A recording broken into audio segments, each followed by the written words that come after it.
وآخر دعواهم أن الحمد لله رب العالمين۔ آپ صلی اللہ علیہ وسلم بیمار تھے، جبریل امین آئے، یا محمد اشتکیت، آپ بیمار ہیں؟ قلت له نعم، جی ہاں۔ کہا مجھے اللہ نے بھیجا ہے دم دے کے، بسم اللہ ارقیک من کل شیء یؤذیک من شر کل نفس او عین حاسد، بسم اللہ ارقیک واللہ یشفیک۔ یہ دعا پڑھ کے دم کیا، ٹھیک ہو گئے۔ جبریل آئے، حسن و حسین جنت کے شہزادے لیٹے ہوئے ہیں۔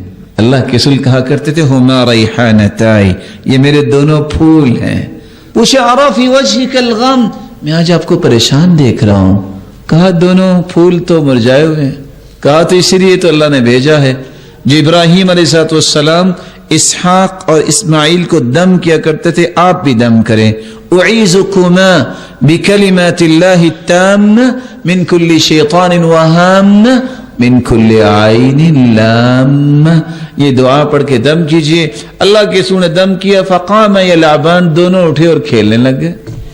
کم از کم اس بات پہ تو ہمیں خود کفیل ہونا چاہیے، یہ چھوٹی چھوٹی دعائیں تو ہمیں یاد ہونی چاہیے۔ ہم نہ کسی جادوگر کے قابو آئیں، نہ کسی کے قابو آئیں کہ کالا بکرا لاؤ رات 2:30 بجے، اگر 31 منٹ ہوگا تو پھر نہیں شفا ہوگی۔ اعوذ بوجہ اللہ الکریم۔